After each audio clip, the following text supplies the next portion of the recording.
இறக்குமதி செய்யப்படும் உணவுப் பொருட்களின் தரத்தை சோதிக்க துறைமுகங்களிலும் விமான நிலையங்களிலும் தனி அலுவலகம் அமைத்து அதிகாரிகளை நியமிப்பதற்கு பதில் அங்கு செயல்பட்டு வரும் சுங்கத்துறை அதிகாரிகளுக்கு அதிகாரத்தை வழங்கலாம் என்ற இவரது பரிந்துரை ஏற்கப்பட்டு தற்போது 50க்கும் மேற்பட்ட இடங்களில் அமலுக்கு வந்திருக்கிறது.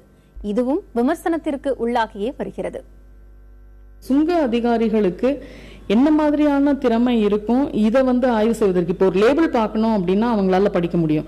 ஒரு எக்ஸ்பைரி டேட்டு, ஒரு மேனுஃபேக்சரிங் டேட்டு, இம்போர்ட்டர் அட்ரஸ் இருக்கணும், அதில் நியூட்ரிஷனல் ஃபேக்ட்ஸ் இருக்கணும். இந்த மாதிரியான விஷயங்கள் அவங்களால யாராலையுமே பார்க்க முடியும். பார்த்தா ஒரு லேபிளை பார்த்தா அதில் இருக்கு இல்லை, இந்த டீட்டெயில்ஸ் இல்லைங்கிறது தெரியும். அதை தாண்டி ஒரு பொருளை ஒரு ஆய்வுக்கு உட்படுத்தி அது உண்மையிலேயே அவங்க சொல்லியிருக்கிறது படி தரம் மெயின்டைன் பண்ணியிருக்காங்களா அப்படிங்கிறதெல்லாம் பார்க்கறதுக்கு இந்த சுங்கத்துறை அதிகாரிகளுக்கு என்ன அளவுக்கு அவங்களுக்கு அதில் எக்ஸ்பர்டீஸ் இருக்கும் அப்படிங்கிறது தெரியல. பட் அதை தாண்டி அவங்க அந்த பொருளோட தரம் எப்படி இருக்குது அப்படிங்கிறத அவங்களால பார்க்கறதுக்கு முடியாது.